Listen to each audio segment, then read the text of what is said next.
Hi,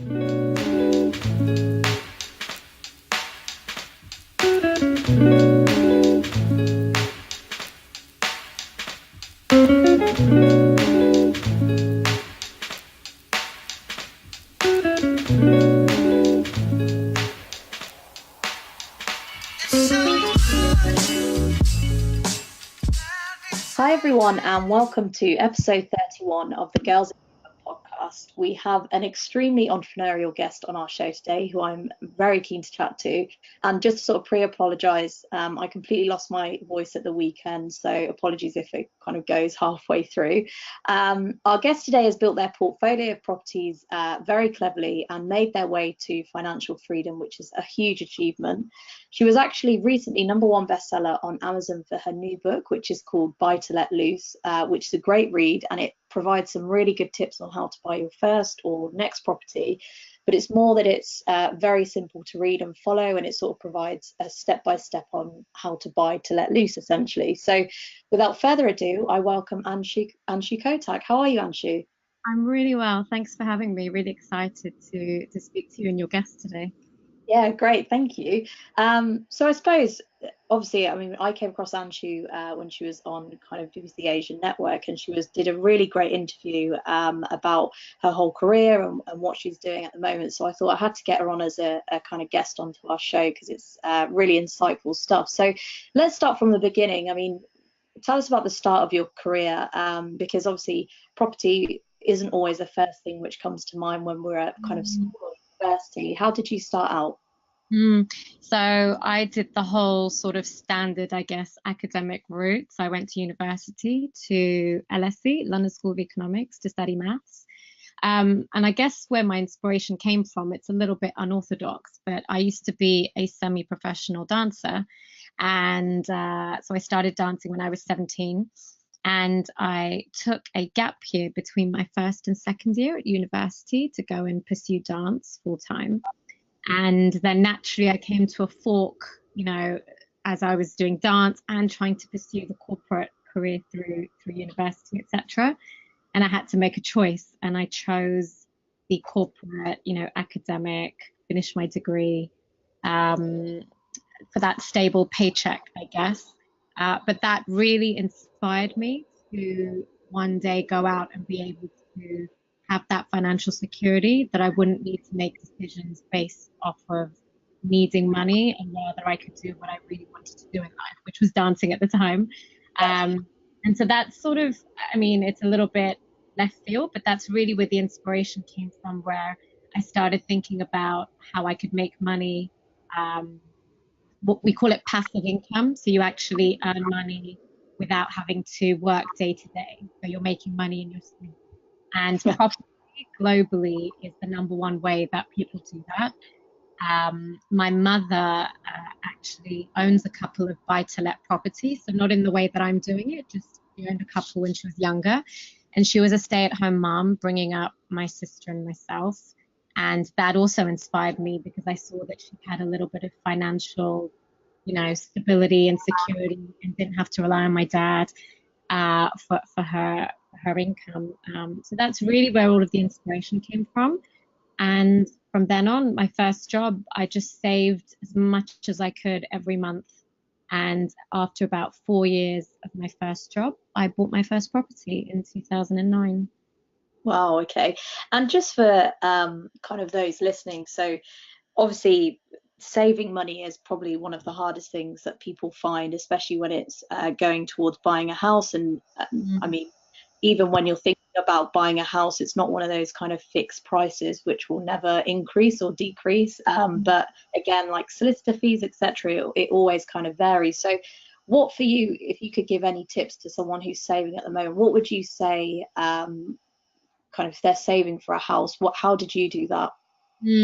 So it's a good question. I mean, I couldn't afford to buy somewhere that I wanted to live, right? So my first job, I was on about £30,000 a year, which I Yeah. think right now in the UK, and I know this goes out to a lot of other countries, etc. But in the UK right now, I think the average salary is about £29,000. And so it's not that I was earning significantly more than anyone else. I didn't get any help from parents or anything like that. It was all self-made. I Yep. literally stayed at home, didn't travel. I saved like I just took part of the salary every month, the first thing I did, and I just put it into a savings account and didn't look at it. And I did that for 4 years straight. Wow. Um, and that was enough for me to buy a buy-to-let property. So it's not necessarily something that I myself might want to live in, but it was something that was a good investment. It gave me rent every month, and I did another one 3 years later. And with those two properties, because they went up in value, I was able to release money from them and then buy my own residential place that I never would have been able to even dream of buying, even if I'd saved for 10 years straight without that buy to let income. Wow. And just for those who are listening as well, whereabouts in the UK is this property? Because I think, I mean, for those people who are in London, for example, sometimes it feels like it's so kind of out of reach to Yeah. purchase property. I work in London, and I just find it's actually cheaper to commute than to buy a property. I mean, Yeah. where were the lets? No, so the buy to let, the first one was in Shepherd's Bush. Yeah. Um, to put some numbers down, so I had to put down £60,000 all in, which is a lot of money, and it took me a long time to save it.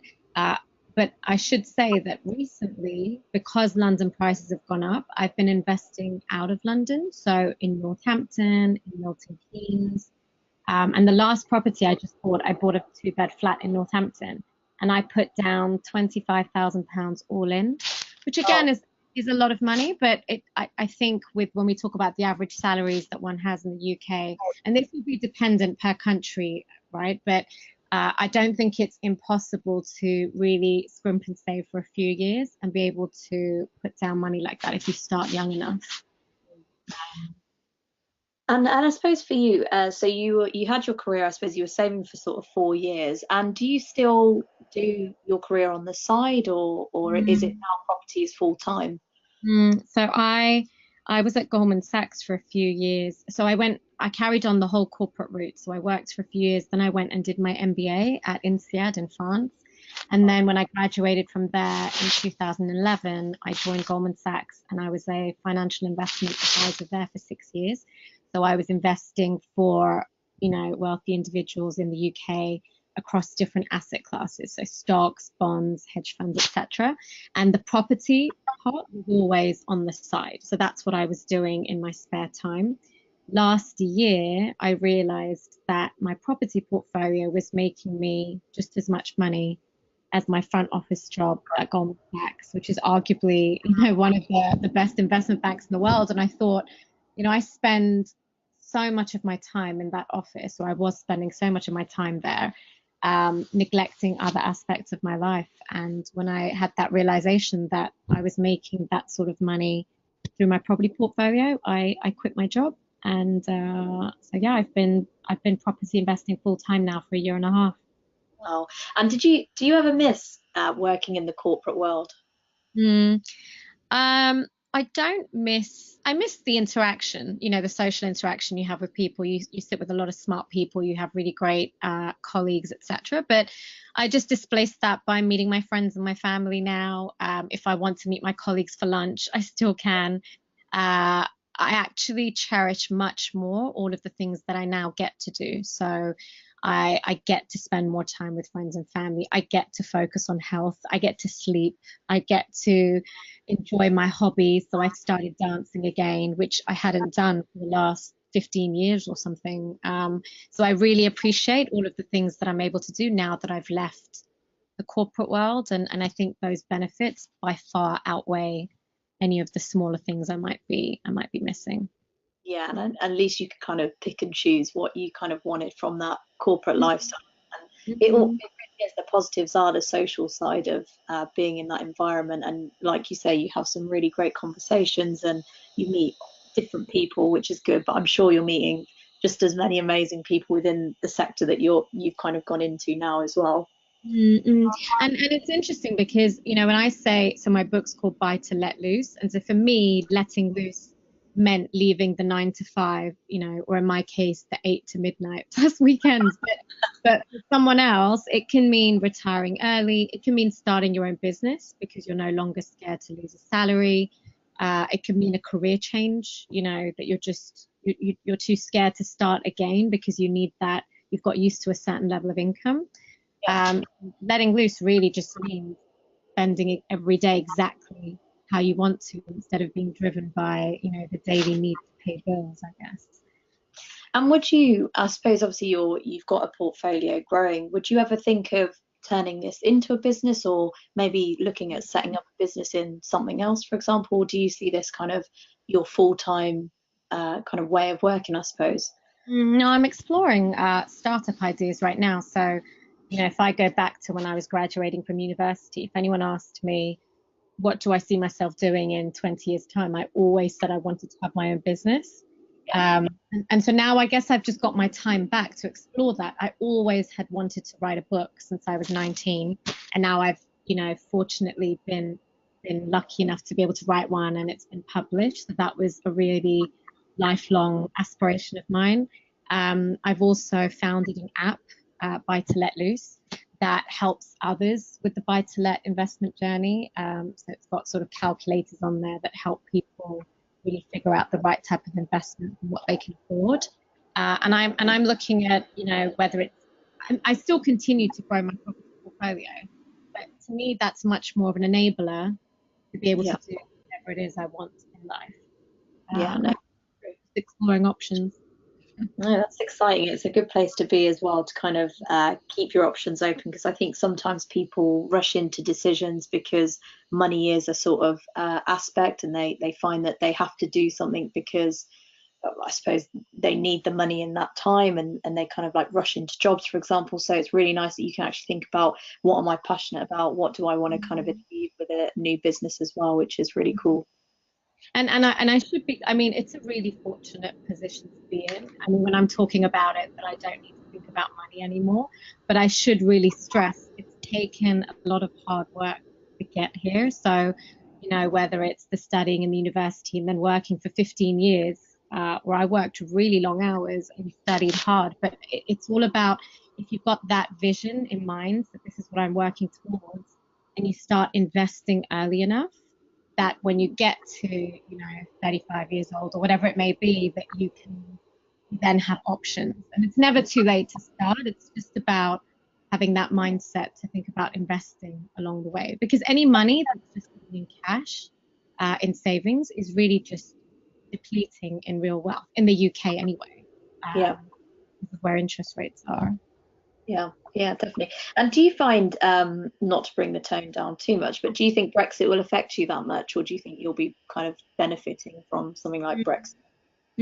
I think Brexit's interesting because it's really an opportunity. Lots of people in the UK are worried about the property market, of course, but it just means that prices are softening.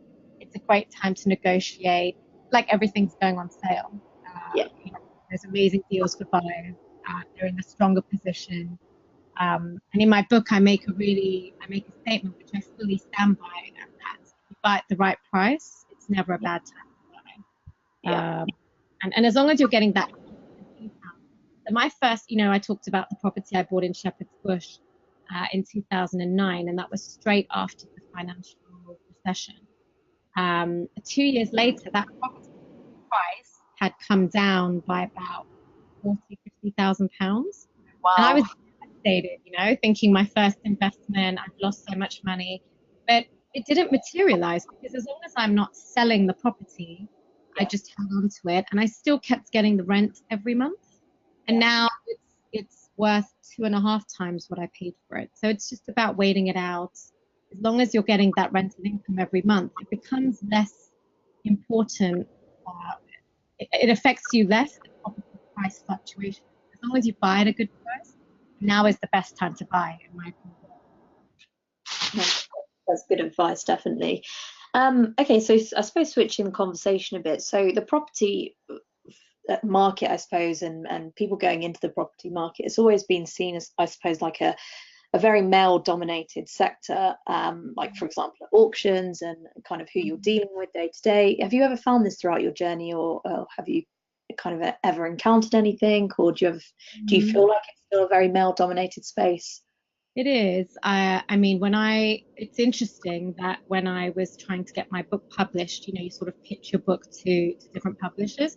One of the things they all seemed to like was that it was written by a woman.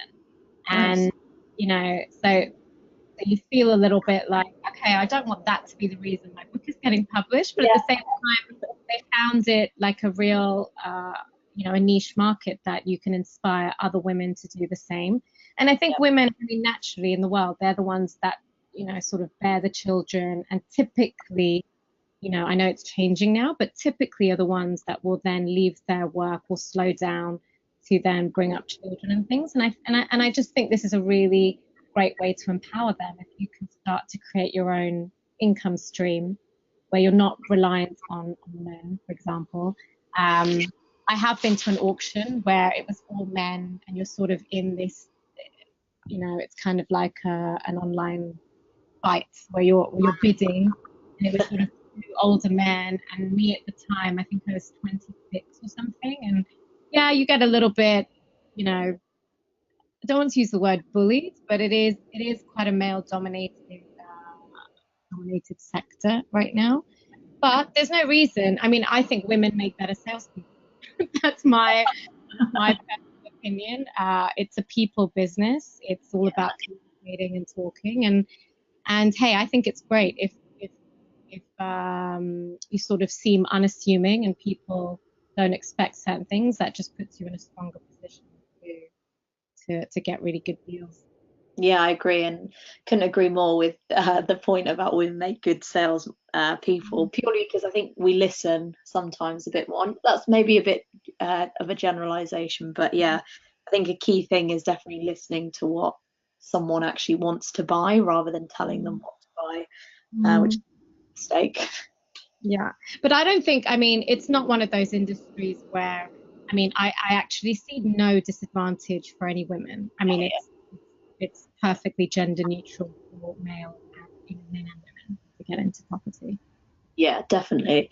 And so you've released a book which is really exciting, and when I read that it went to number one kind of on the Amazon list, that's amazing and a huge achievement. So well done for that. And how did that come about? And obviously you've been wanting to have a book since you were 19. So what made you say, okay, I'm gonna write this book? Because that's always the first kind of challenge, actually writing the first page. So when I left Goldman, I had a lot of friends quite shocked, because I mean, I don't know in other countries, but for example, in the UK, working at Goldman Sachs I mean, it's a great firm and I loved my time there.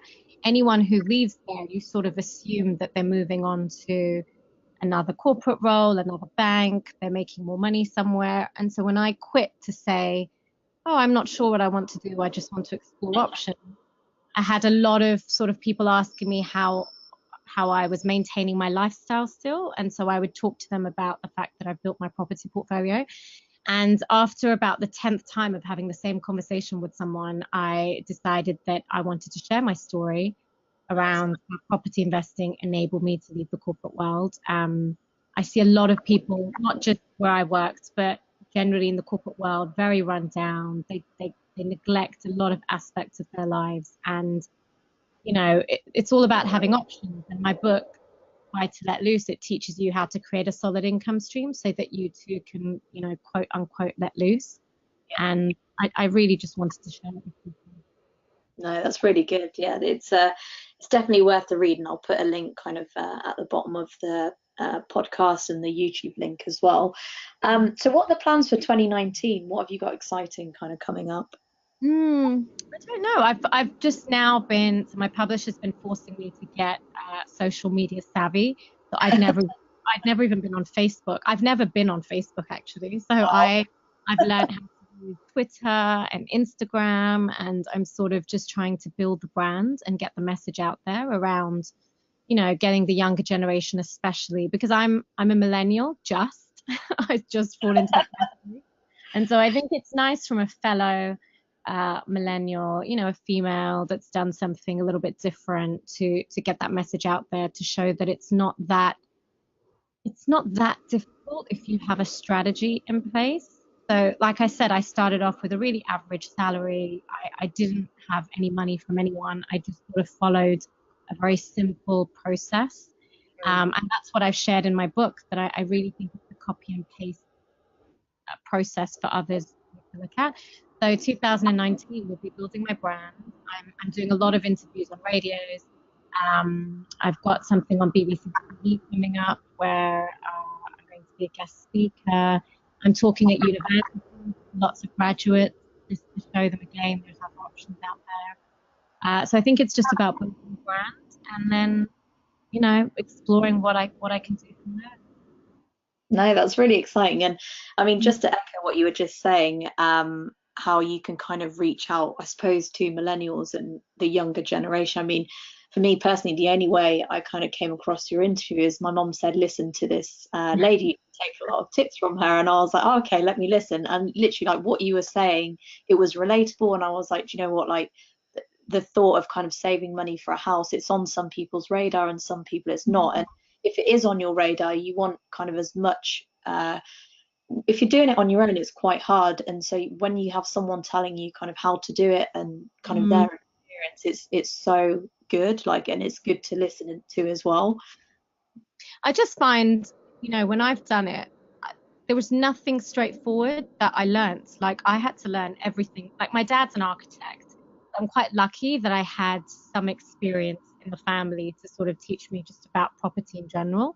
But when I read books, and this is I think there's a lot of great books out there on property, but I did find generally that no one really breaks down right down to the basics, like when you go for a mortgage, what exactly do you need to ask? Do you need to know? What do you need to look for in the property? I mean, that I just haven't found that information anywhere. And I think that was what was missing, to take someone who's a complete novice to getting their first property, because once you've bought your first, it's quite easy to then scale up. But Yeah. I think that bridging that gap is what I really tried to do there. Yeah, and I think also your app as well is something to shout about, because I think it makes it really simple to kind of figure out, okay, this is how much you need, and this is if this is the type of property you're looking at, and it breaks it down really well. And of course there's kind of different like mortgage calculators, property calculators out there, but it's nice that it's incorporated in your whole brand of kind of buy to let loose as well, which is really cool. I just tried to create a one-stop shop of like everything you need to know, and I've literally downloaded everything I know about property and into my app, and so I really hope people find it useful. Yeah, no, definitely. Okay, and final question, which I love asking all my guests. If you could give your younger self any advice, what would it be? Myself, I kind of didn't deliberately follow financial freedom. I kind of stumbled across it through life, and I think I would probably tell myself, my younger self, yes, spend time developing your intellect and your career timeline and your academic timeline, but just as important, I think, is your financial investing timeline. So I think it's just as important for people, for the younger generation, to focus on financial well-being, and that means learn about money, learn how to invest, how to aim for financial freedom, and effectively let loose, because it's only financial freedom that really enables us to free up time and embrace these other aspects of life. Like, you see a lot of people focusing on physical well-being, emotional well-being, spiritual well-being, but no one really has the time to indulge in all of that. And most importantly, actually, I would say, is rely on yourself to guarantee financial security, because in this day and age, with the way technology is progressing, especially, I mean, I wouldn't feel comfortable relying on a job and an employer, because with artificial intelligence, for example, and industries going out of fashion, jobs aren't guaranteed. With things like Brexit, if redundancies spread like wildfire again, if God forbid something health-wise stops you from being able to work, how do you pay the bills? Savings run out. And I think it's really important my strongest message is for everyone to take ownership of their own financial security from a very Yeah. young age. That's so important. I think the key here is also like from a young age, because it's stuff like even starting your pension from your first job, which like your parents keep telling you when you first start your job, like just start rolling and paying into your pension, whatever. And you always think like, God, that's so far away to even think Mm, about. But it's little things which will help you out kind of in the future. And your parents are not just saying it to kind of waste their own time. They've actually got something behind it. They're saying it for a reason. So yeah, no, definitely kind of agree with you there, that kind of take ownership of what you're doing, and you should be the one who's kind of taking control of it yourself really as well. exactly. Cool. Well, thank you so much, Anshu, for kind of coming on to the Girls in Movement podcast. As I say, her link to her book and the app, sorry, will all be at the bottom of the podcast itself and on our YouTube channel. And if you want to connect or kind of ask Anshu any questions, then just leave some comments in the bottom as well. Thank you, Anshu. Thank you so much for having me. It's been a pleasure. Thank you. Thanks so much.